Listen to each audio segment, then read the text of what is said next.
Sekarang umur saya misal 50 lah. Itu saya udah punya matematika dan gak fluktuatif bahwa dosa saya misalnya 20 tahun.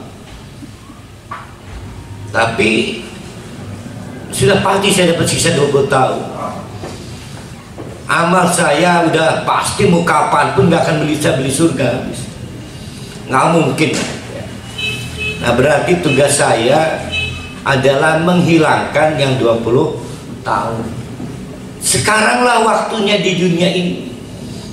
Maka kata Allah, ya ayyuhalladzina amanu tubu ilallahi taubatan nasuhan. Wahai orang-orang yang mengaku beriman, ayo bertobat kepada Allah dengan tobat yang ada yang menerjemahkan tulus, ada yang menerjemahkan ikhlas, ada nasuhan itu yang menerjemahkan dengan penyesalan. Perhatikan ayat berikutnya, sangat membingungkan karena kemudian Allah mengatakan asa memenawi. Wih, tidak pasti amat ininya ya.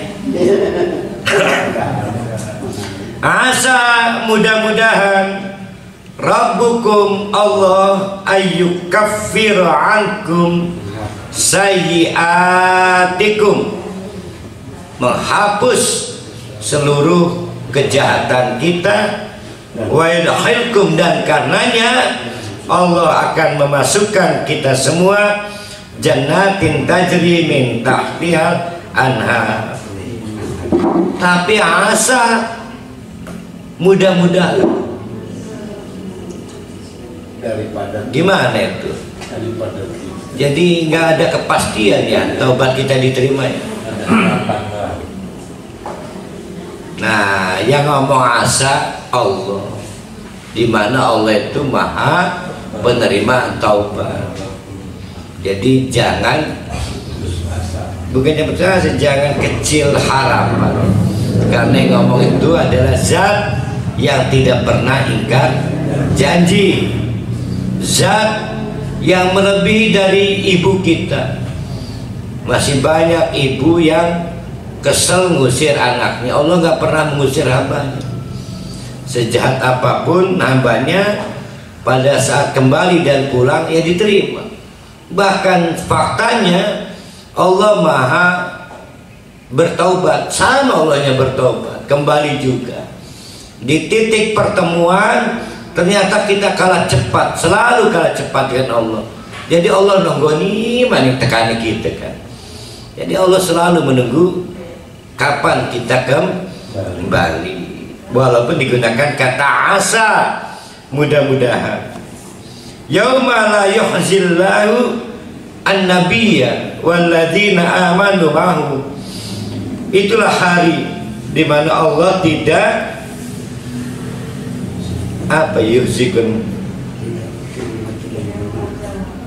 gawe cuwe, iya gawe cuwe, mengecewakan. Apa bahasa pesantren ya? Setelah mengecewakan ya, mengecewakan Nabi dan orang beriman yang bersamanya tuh. Berarti yang bersama Nabi Lut gimana? Yang bersama Nabi Nuh? Oh ini Nabi Muhammad kok. ikut di belakang. Nah, ikut di belakang. Itulah derajat Nabi Muhammad. Jadi kendati pun namanya sama-sama, pangkatnya sama-sama Nabi, Nabi-Nabi itu ikut Nabi Muhammad. Sangat punya ketergantungan kepada Nabi Muhammad.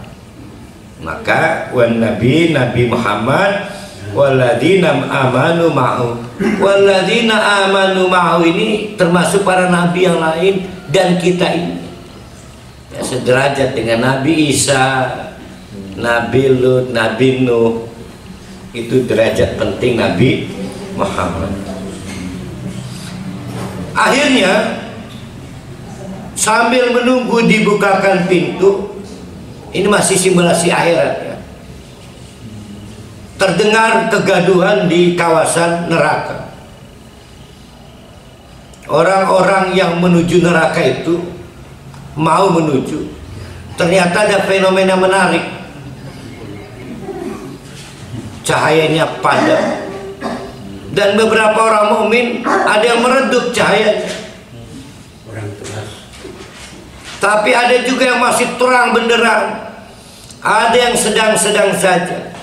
Semua akan melewati as-sirat, semua akan melewati. Tiketnya udah didapat. Ada ahli surga, ada ahli neraka. Maka ahli neraka ini kehilangan cahaya. Jangankan untuk bisa melewati itu as-sirat, menemukan di mana sirat baik susah, gelap banget. Maka mereka nasibnya sudah bisa ditebak, tidak sempat menginjak itu as-sirat karena keburu kecemplung ya, dan sudah pasti jatuh ke neraka. Tetapi beberapa orang mukmin juga lamban berjalan karena harus meraba-raba gelap. Maka berdoalah semua itu kepada Allah. Mereka nuruhum yas'abaina aydihim wa bi aymanihim. Ada yang cahayanya ada di tampak muka, ada yang cahayanya ada di tampak kanan. Yaquluna Rabbana atmin lana nurana.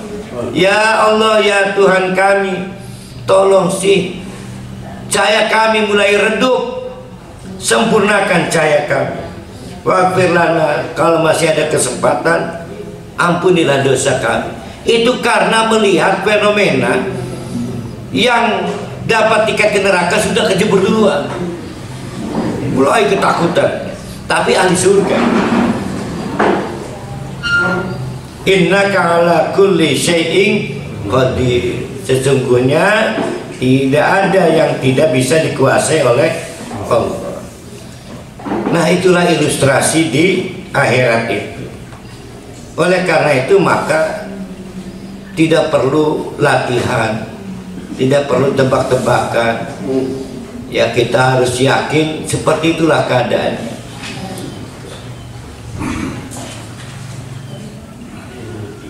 Sekarang kita masuk ayat 9 dan seterusnya. Ini ayat bicara tentang orang munafik dan orang kafir.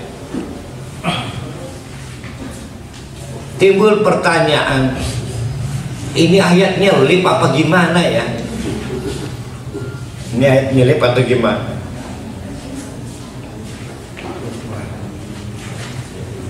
Gagasan dasarnya adalah tentang kita dan keluarga kita.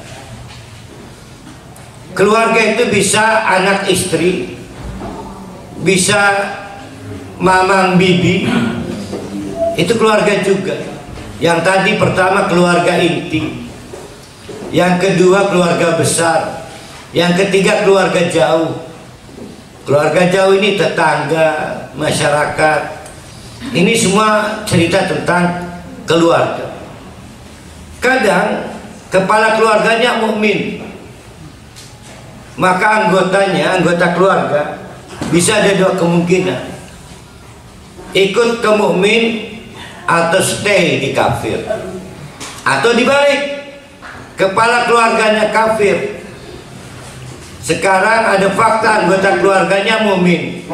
Apakah ada kemungkinan, peluang anggota keluarganya bertahan pada keimanannya kendati pun kepala keluarganya kafir?